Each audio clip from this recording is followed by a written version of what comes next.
Thank you, thank you. So, yep, just like the title says, we're going to train some machine learning classification for medical conditions. And it'll be kind of like a walkthrough on like how to actually do this. Code will be provided, so you don't need to write any of this down. It'll all be open source. So I'll let Nikki introduce herself. Good afternoon, everybody. Can you hear me okay? Great, thank you. So my name is Dr. Nikki-Rae Alkema. I am a doctor of physical therapy. I'm currently licensed to practice in the state of California, and I practice in the outpatient orthopedic setting at Torrance Memorial Medical Center. As a physical therapist, I believe that movement is medicine. So you might be asking yourself, how did I get here? I have some special interests in biomechanics and using technology in healthcare. So when David asked if I'd like to collaborate on this talk, I was all in. And then my name is David vonThenen. I've been in the AI and ML space for about like 3 years now. Typically it's NLP related stuff, so doing machine learning AI for like conversational analytics. Prior to that, I was involved in the Kubernetes and container ecosystems, so doing containerization. And even prior to that, I was actually involved with doing backup recovery solutions for virtualized and cloud environments, so specifically VMware. So for the agenda today, we are going to talk about a clinical case study for a particular ailment. I'm kind of keeping that on wraps until we do the big reveal. Then we're going to do take that ailment, that medical ailment, and literally map that to how do we build a machine learning model to detect, hopefully classify that medical ailment and distinguish it from other normal, like what we would consider like normal. And we're going to talk about ways to curating a data set. So where do we get the data to build this machine learning model? And how do we build a ingest framework for passing it to PyTorch to train the model? We're going to do a live demo. Yes, it will be live. And then we'll do a little, and it'll be kind of cool. It'll be a voice-activated AI agent that will actually interact with this model that we've created. And then we'll briefly talk about multimodal and multi-modal problem solving. So yes, there's different ways of classifying certain things, and we're just going to talk about many different ways of doing that. And then we're going to end with Q&A at the end. And with that, I'm going to turn it over. All right, so I'd like to begin by having you do a little bit of a rhetorical work here. So I'd like you to see if you can determine what these 8 people have in common, besides, of course, the fact that they are all famous. So if you thought to yourself that these are the faces of Parkinson's disease, you would be correct. So in healthcare, we always like to start our talks by bringing in the human factor with a clinical case study. So we're going to start with something that I encountered a couple years ago. Now, of course, a couple of the details have been changed to protect patient privacy, but this is based on a real case that I encountered at a different clinic from where I am now, but still in the outpatient orthopedic setting. So a 74-year-old male presents to the clinic with complaints of right shoulder pain. And so he tells me that he has been feeling right shoulder pain since he fell at home. And because of this injury, he's coming to PT to seek assistance with regaining function because he's having difficulty with tasks like reaching, lifting, pushing, and transfers or getting up and down from chairs in bed, etc. A few relevant contextual factors to this case were the fact that he also kind of offhandedly mentioned he's been having some balance issues lately. And despite all that, he's still the caretaker for his ill wife. So in physical therapy and medicine, we have to kind of do what we call differential diagnosis, where we're hearing all the factors and thinking, really, what is the problem here? So, the patient's coming in, the right shoulder pain for him is the problem. But this kind of got my spidey senses going because I realized this patient had not one problem, but 2. Of course, the right shoulder, which ultimately ended up being a partial rotator cuff tear, but also the balance and gait issues were really in the back of my mind because this was a potential mechanism for how he got injured in the first place. And, we have to bring it together with also the clinical observations I was able to make with with this patient just by watching him move. He came into the clinic using a walker. He had a slow gait with some shuffling steps. He had what we call a neutral or flat affect in his facial expressions and speech. He spoke with a soft voice and also demonstrated a resting hand tremor. So, I was able to determine by talking with him that the cause of his fall was actually what ended up being undiagnosed Parkinson's disease. And how this patient was able to attend various other medical appointments before getting to me, still not being diagnosed, was really what was very impactful about this case. I was able to refer him to neurology, and he was in fact diagnosed with Parkinson's. So what is Parkinson's disease? It is a progressive movement disorder of the brain. Currently at this time, there is only treatment, there is no cure. We also know that at this time, biomarker testing is only in its infancy. So the way that somebody is diagnosed with Parkinson's disease is through clinical diagnosis of exclusion, meaning other factors have to be ruled out while they also meet clinical criteria. There are some basic clinical criteria that need to be met. The first has to be that slow movement or bradykinesia is present. Then there must be one of the following other factors, either a resting tremor, usually in a hand, stiffness or truncal rigidity, and or postural instability. And if we take a look at the diagram here on the slide, we can see the different stages of Parkinson's disease as it does progress and eventually result in disability. So why did we decide to focus on Parkinson's disease for this project? Well, it's all about movement. Parkinson's is a movement-based disorder. Physical therapists are movement experts. So, when it really gets down to it, what I do as a physical therapist involves movement analysis. And what I know is that movement analysis is essentially pattern recognition. So you can kind of see where this is going. Now, Parkinsonian movement tends to be very characteristic, which is why it's also an interesting condition to use for this project, because the way that movement manifests from those clinical diagnostic criteria tend to be very typical. And we're going to go through a couple of different examples, one using gait and another using articulation or speech. And I just want to be careful to point out that a certain gait pattern or speech pattern is not a diagnostic criteria for Parkinson's, but they are manifestations of the diagnostic criteria. So let's back up just a little bit in case you're wondering what is gait. It is an individual's unique pattern of walking.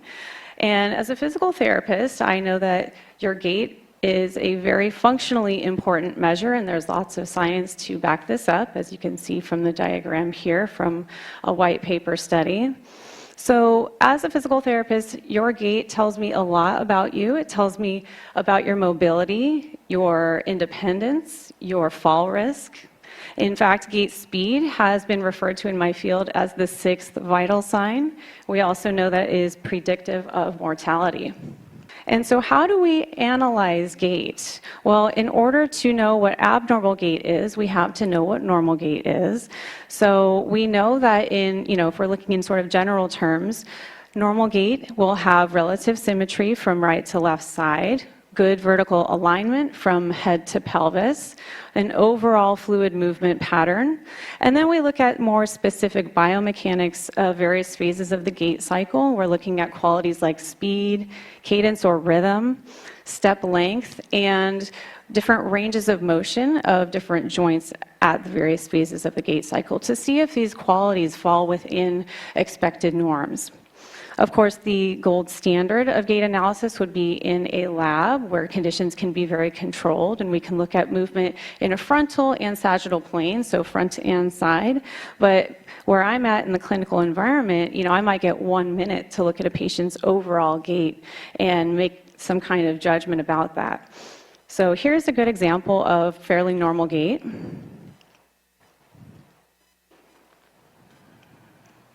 Okay.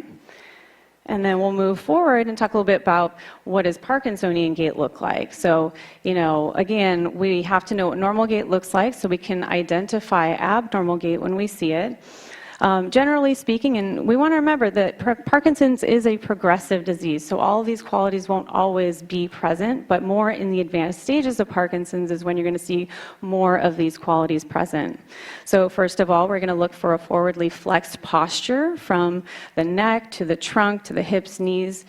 We're going to look for a slow overall speed with small step length, but a changing cadence, because other patterns such as shuffling steps or even intermittent freezing will be present, and very rigid turning, or what we call turning en bloc. We also will see reduced trunk rotation and very minimal arm swing, despite the presence of a tremor in the hand, meaning so the hands might be shaking, but the arms aren't really going anywhere. So here is a good example of a fairly advanced Parkinsonian gait. And I'm willing to bet that outside of a research environment, she's probably ambulating most likely with a walker. So in my field, when it comes to the discussion of a trained eye versus a trained AI, it can get a little bit controversial. You know, physical therapists invest a lot of time and money in our training, which heavily revolves around movement analysis. But as we've already established, movement analysis is essentially pattern recognition. So we know that we can train a machine to do it. And so although this might be a bit of an unpopular opinion in my field, do I feel like a machine could learn how to do gait analysis and other types of movement analysis? Absolutely yes. And this isn't to say that I want a machine to replace me in my job, but it can sure help me out in being a more effective and efficient clinician. So here's where I'm going to hand it over to David, and he's going to discuss how this can be done. We see that Parkinson's disease affects 1 to 4% of people, depending on what age they're in their life. And so what we kind of were shooting around this idea of like, hey, if we are literally trying to do and build a machine learning model to detect this, like how would you go about doing that? And so that's what this part is going to focus on. So with any machine learning model, you need to start with data, and you need to start with a good amount of it. You know, where do you get that data? You need to have videos of people exhibiting a normal gait or a normal walking pattern, and you also need videos of people exhibiting Parkinson's type symptoms. And so if you work in a medical research field, like this might be part of your day job, right? You're a researcher, medical researcher, you already have access to this data. Now, you also might be working at a medical institution like a hospital, where you might be working as a physical therapist, and you might actually have access to patients and maybe the data to go ahead and record these videos to do an analysis on. Now, if you're not either of those two things, you could potentially go to Google, Meta, Facebook, and these are basically very large data brokers. They have warehouses and massive amounts of data being stored everywhere, right? They record literally practically everything, and not only that, people upload their own videos to these platforms, right? So kind of the idea was, we were saying, hey, let's just assume we're not any of those three, right? We're just the normal, average, everyday person. How would we go about doing this? The first thing you can do is you can look to see if there are any public data sets available. So there are a lot of researchers that will actually say, you know, if you ask them, hey, can I have some of your data? They'll actually freely give it to you. You'll have to probably sign a waiver or an NDA or something, but they'll give it to you. So some places you can go is like Kaggle, which is the largest AI and ML community out there. So they have public data sets, public projects. You can go to academic torrents if you want to roll the dice and be a little risky. It's literally a torrent-based service where you can download medical data sets, which is kind of wild and crazy, right? So let's just assume you're not going to do that at all. And so how did we get our data for our project? We literally got it off YouTube, Instagram, TikTok, and Facebook. Not a joke. And it turns out, right, that a lot of people, obviously, there's a lot of people that have a normal walking pattern, and that's pretty easy to download all those videos and collect all that information.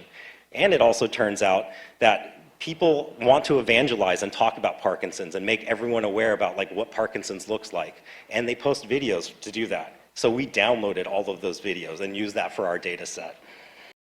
And so now we have a means of this, now we have a collection of our data, right? We have videos of Parkinson's, people displaying Parkinson's and people with normal gait.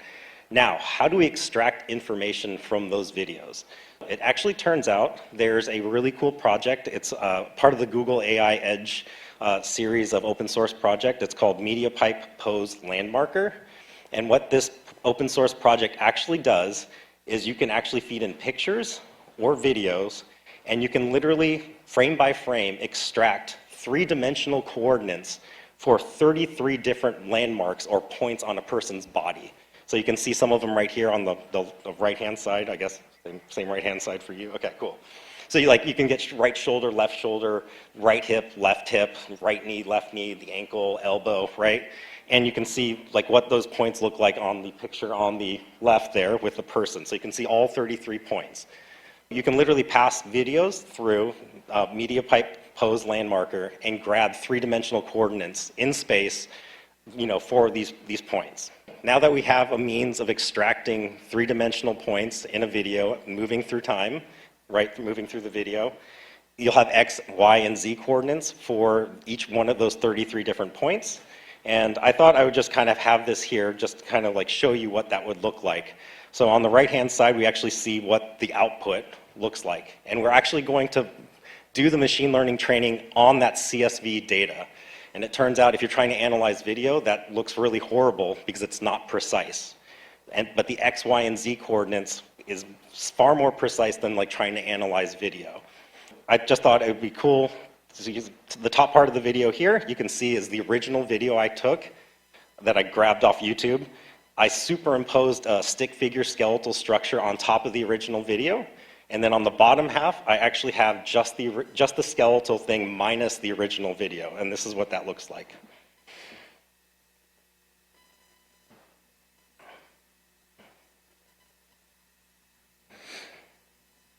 This is how we actually obtained all of our data, analyzing all of these videos and grabbed three-dimensional coordinates. So now that we have three-dimensional coordinates, now we need to figure out how we can detect Parkinson's, right? And Nikki-Rae had taught us about different ways for Parkinson's movement, right?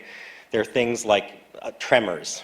You're not moving your arms. You're not swinging your arms as you're walking, right? That means the length from your upper part of your arm to your lower is stiff. It's not moving. You might have the tremors, which means that your hand is shaking. So there's a bunch of things that we can literally measure and give hints to the AI model to say, hey, take a look at these things when you build your model, when you do all of your analysis. Now, another way you could do it is just throw a ton of data at it and hopefully let the PyTorch figure it out. Or you can give it little hints along the way to things that are actually participating in the analysis of that gait movement. So I kind of mentioned some of them here, right? So now that we have what we want to record, this is how we're going to record it. And because we have three-dimensional coordinates for all of these points, if someone has hand tremors, the velocity and acceleration of those points are going to move back and forth pretty quickly, right, between frames. If you're moving and if you're walking and you're pretty rigid, the angle from my shoulder to my arm to my body is not moving, right? Normally if you're moving, you're going to be swinging like this. Now that angle measure is going to be, for someone who's not swinging their arm, it's going to be 0 or near 0 compared to a normal person. And so here are a bunch of different things that we captured in measurements for giving hints to the AI model when it's doing its analysis. So, get the data. How do we get information from those videos? How do we give hints to the AI model? So now let's go ahead and do a code walkthrough here. So here's the code. Like I said, this is all open source. It's actually available on GitHub. You don't need to write any of this down or try to furiously take pictures of it. It's all there for you to use, do whatever heck you want with.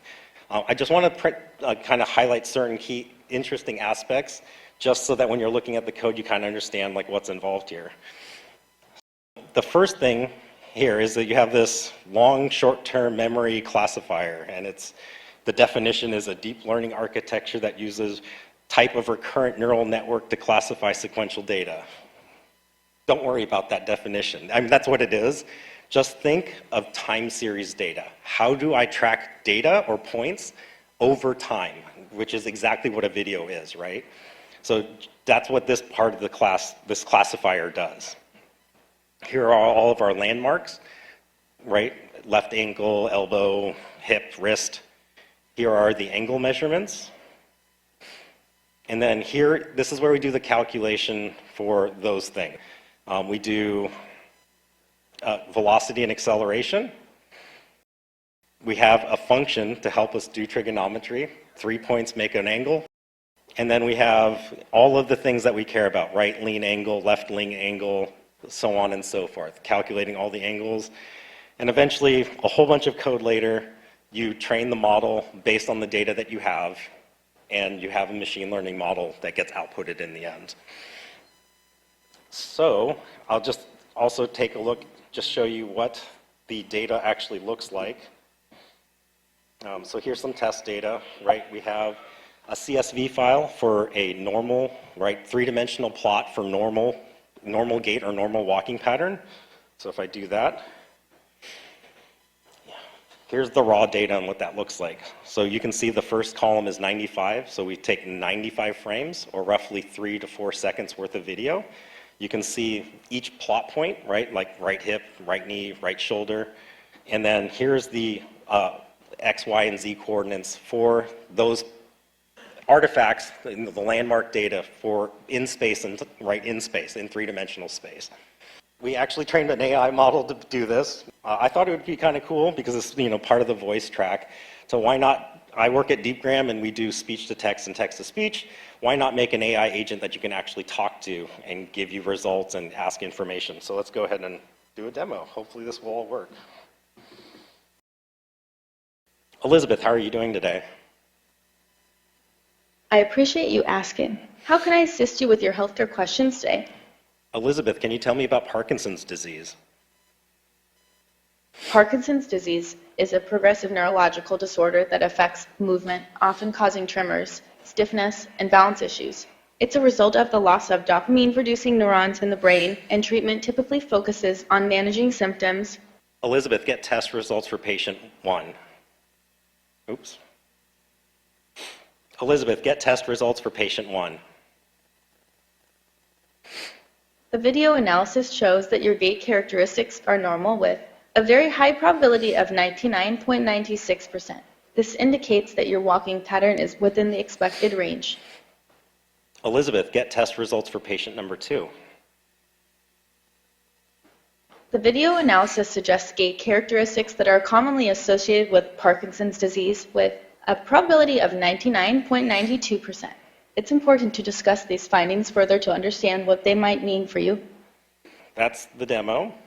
You can see in this purple here, or this magenta, or whatever color it is, I'm not good with colors, we're literally taking those CSV files, that 3D point data, passing it to the AI model. So when you actually see that print to the screen, that's literally passing the CSV file to the model and saying, classify this for me.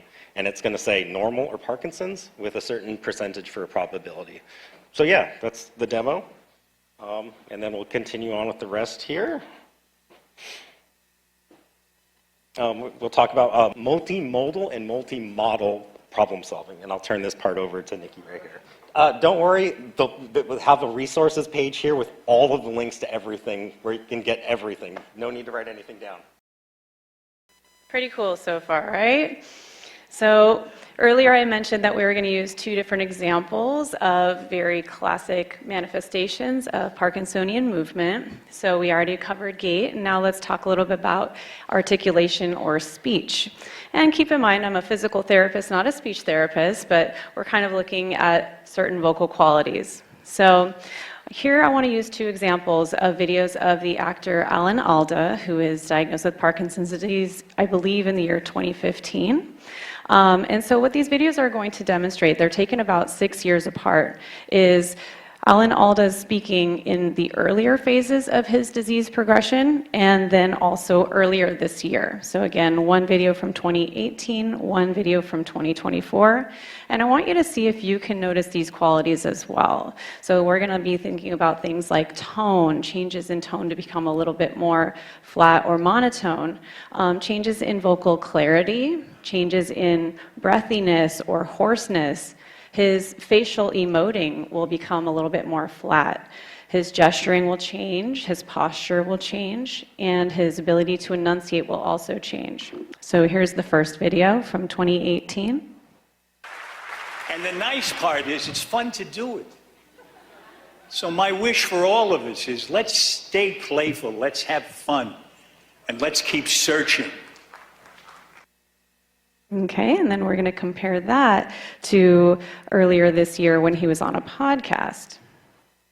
And I still once in a while get an offer to act, and I love acting. Yes. So far, because of Parkinson's, I can play either I can play anybody with Parkinson's, or I can do a really good milkshake. I just love him. So if you were able to kind of note on some of those changes, yes, they were subtle, but they were present. We saw his tone get a little bit more monotone or flat. We saw his facial expressions be a little bit more masked, and we saw him gesturing less and his voice becoming a little bit more gravelly or breathy. So, like, why do we talk about this? So, if you can tell the difference, so can a machine, right? And that's literally what we're talking about now is audio classification. And right here, you can see in the upper right corner, it's literally a picture of a waveform. So that's frequency over time. So you have the time on the bottom axis and frequency on the y-axis there. And so that's what a sound will actually look like in picture form. So if you were to try to build this, you could make something where it's like, hey, everyone say the same thing so that you can remove variability, and then, train a machine to do that, right? Maybe a better way is make it so that anyone can say anything and you can use any audio, but now you have to have a ton of data, and you have to now worry about accents and language and dialect and that kind of thing, right? So you would need very large data sets. So why are we kind of talking about this? Because if in the bottom picture right there, you can see each square represents one pictorial version of a sound.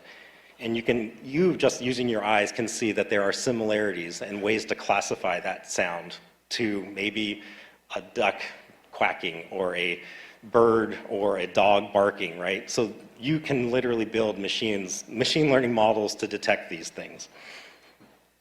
Again, this is kind of the wrap up. The takeaway is if you're in a clinical setting or in a research setting, you're probably going to have a lot better data than using YouTube videos. But this is an interesting and kind of cool way to train a Parkinson's detection classification model. And the other kind of takeaway is don't rely on one single model to tell you whether you have something that's a positive or negative diagnosis kind of a thing. If it walks like a duck, and then if you use audio and talks like a duck, maybe it breathes like a duck. So the idea is build all of the models and use all of those models to help you classify whether or not something is positive or negative. And from the medical standpoint of things, we already know that AI is changing medicine, and it will continue to change medicine. You can't put the genie back in the bottle, so you're either going to work with the genie or, you're not going to work maybe at all.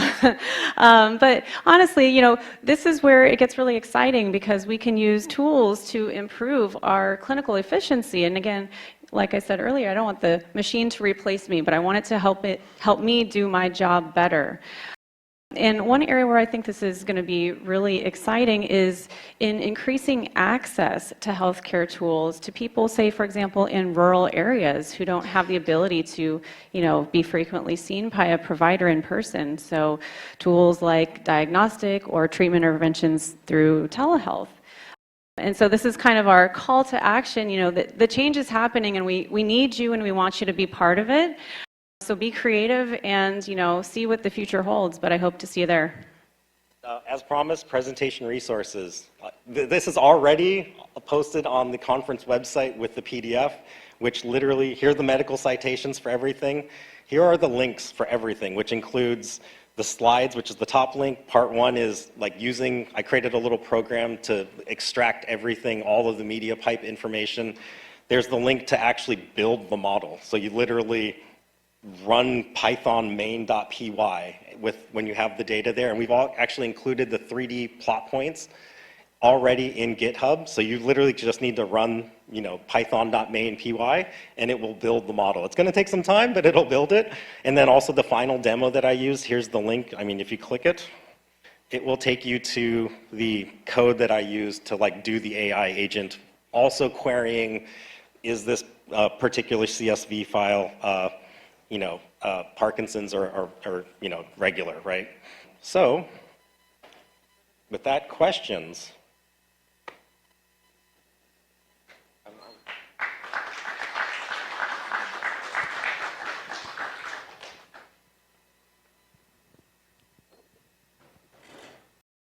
Thank you very much for the presentation, pretty interesting.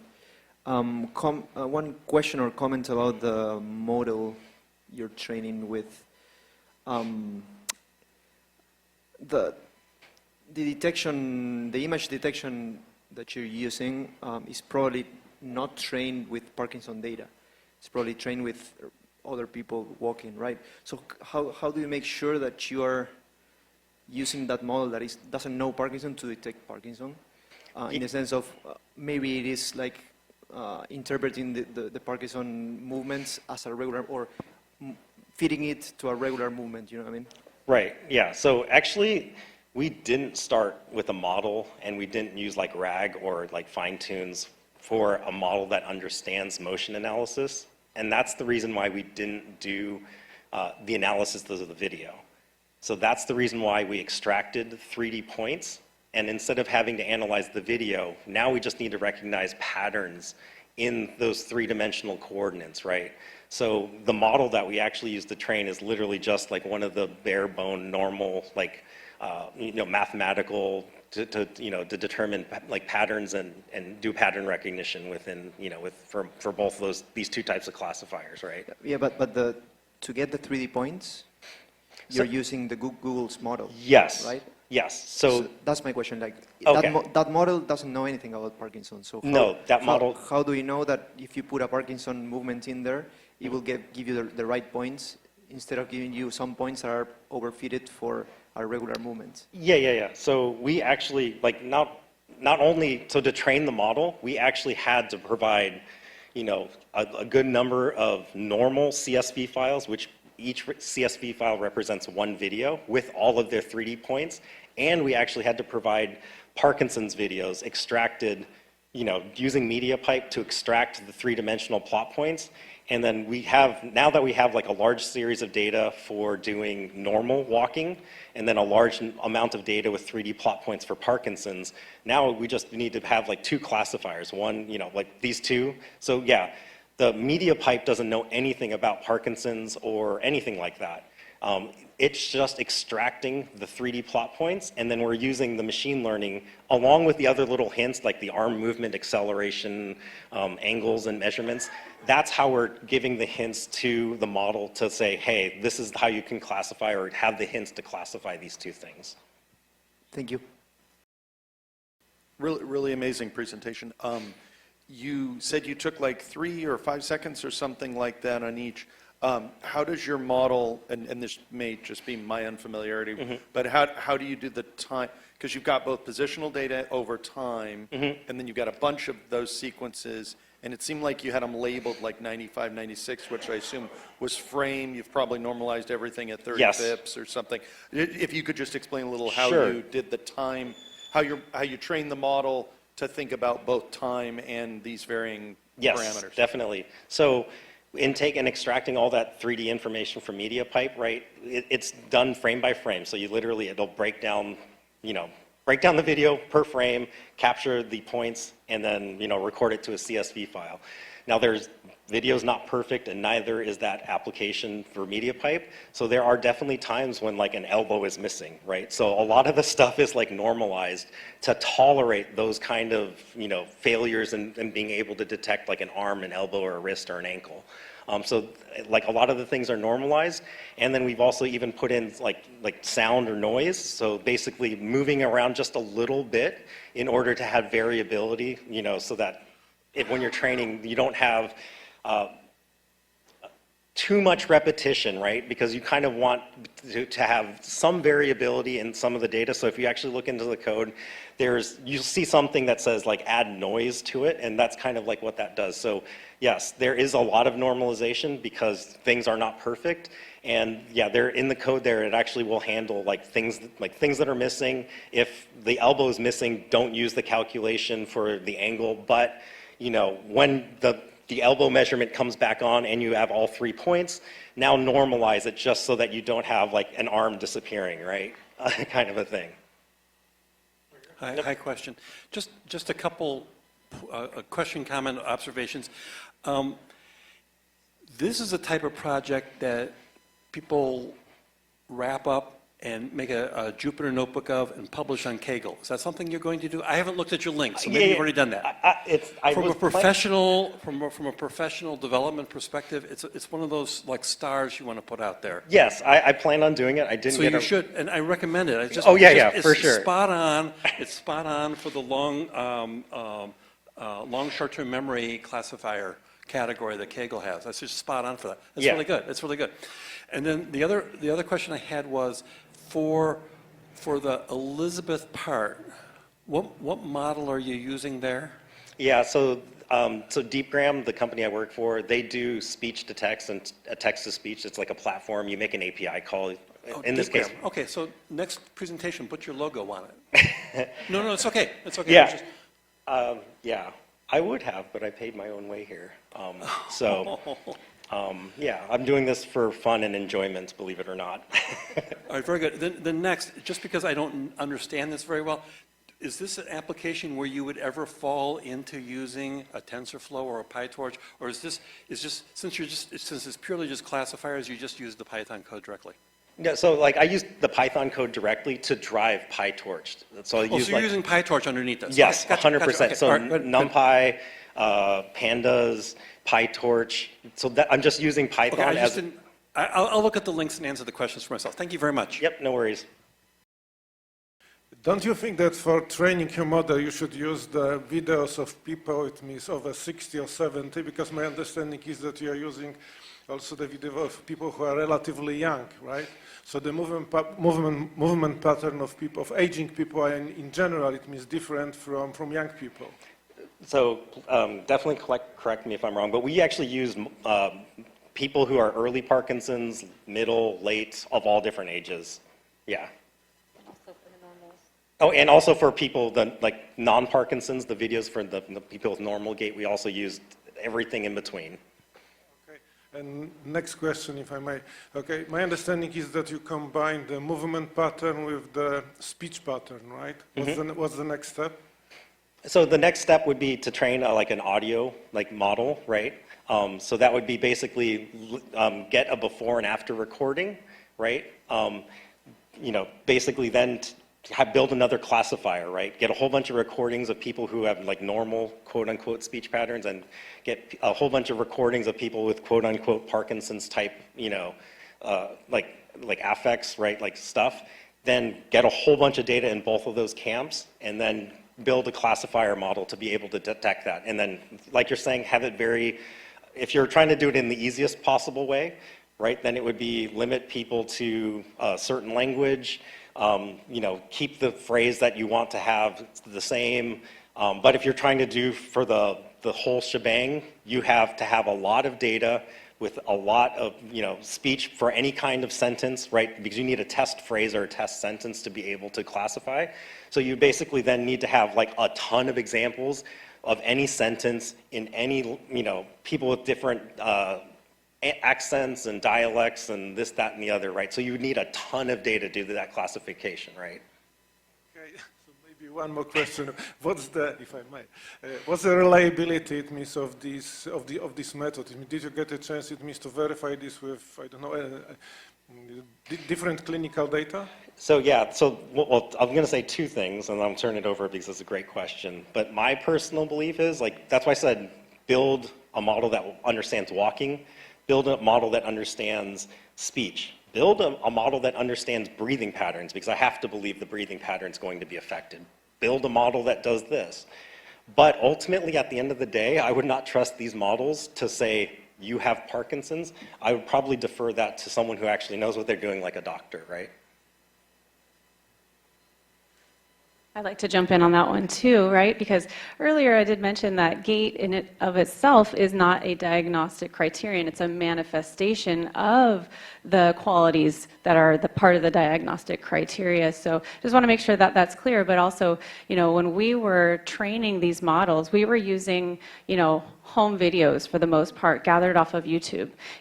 These were imperfect videos by many stretches, and we had to do a lot of sifting through to even find videos that were comparing apples to apples, so to speak. We had to kind of make sure they were all going in the sagittal plane, for example, versus the frontal plane, because those wouldn't compare well together.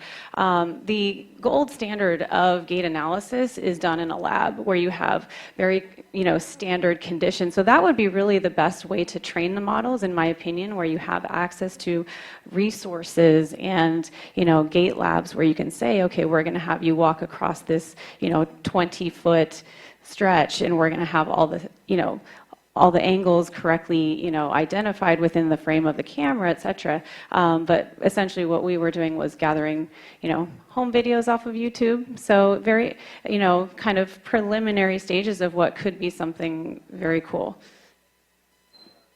And I'll just throw in one other thing in there. So we made this to be like imperfect, right? So, but the method to go about doing it is like sound, right? So if you have better measurements, right, to actually in a lab or whatever, if you have the better measurements using actual sensors like attached to certain points, like how you would train the model would actually be no different, right? But you'd have more accurate and reliable data. Yeah, my question is it possible that after you do more training of the model and more different models, is it possible that this would be actually more accurate than what a doctor's test would be? Because I got tested for Parkinson's, and everyone here has been to a doctor. They have 15 minutes because they have to make the most money they can make. So all I was told was, okay, walk down the hallway. And then she looked at my hands, and that was pretty much it. Mm-hmm. And then you get told, okay, come back every year, because then they want to see if it gets worse. Yeah. That was my conclusion when I left. So I don't know, I'm just talking about, reality. Yeah. That's what happens, because I actually had this done, about 6 months ago. For sure.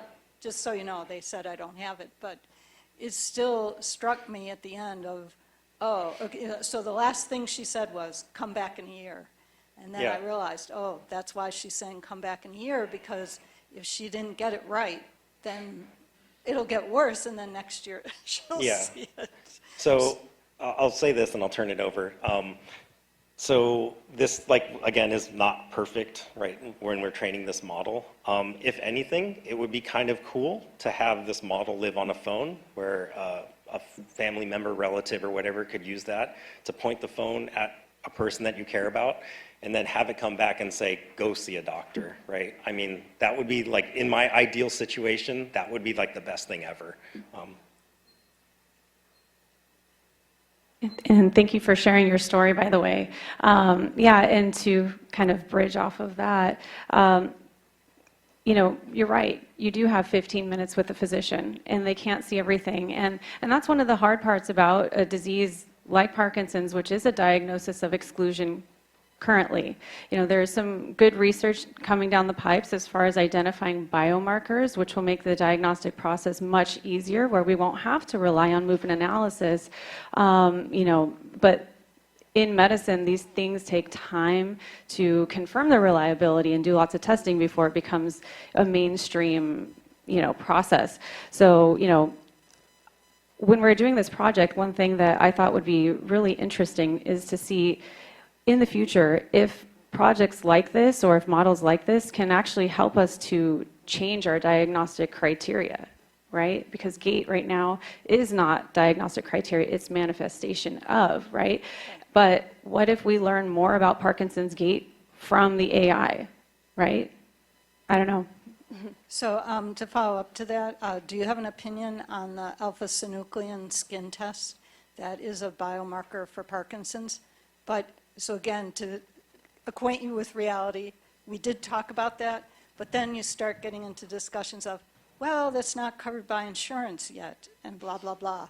So, so there is a biomarker. How, do you have an opinion on how good that is, or you're going to say, I'm not a neurologist?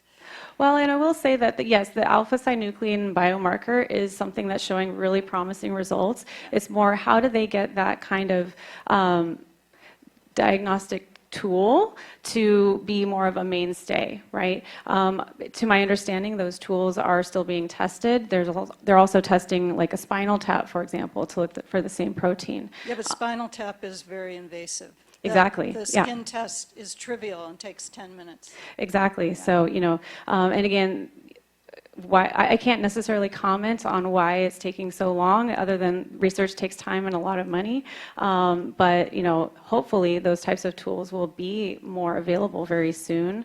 Well, the test is available. It is available. Widely available, I guess I should correct myself, right? Because not everyone's going to have the access to the same types of tools. And yeah, insurance is.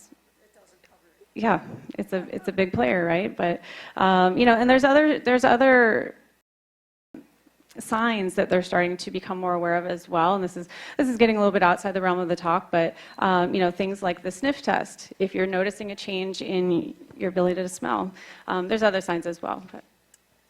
Yeah, this is probably a fairly elementary question. But so if you're missing an elbow in one of your, I would assume it would be more than one actual sample.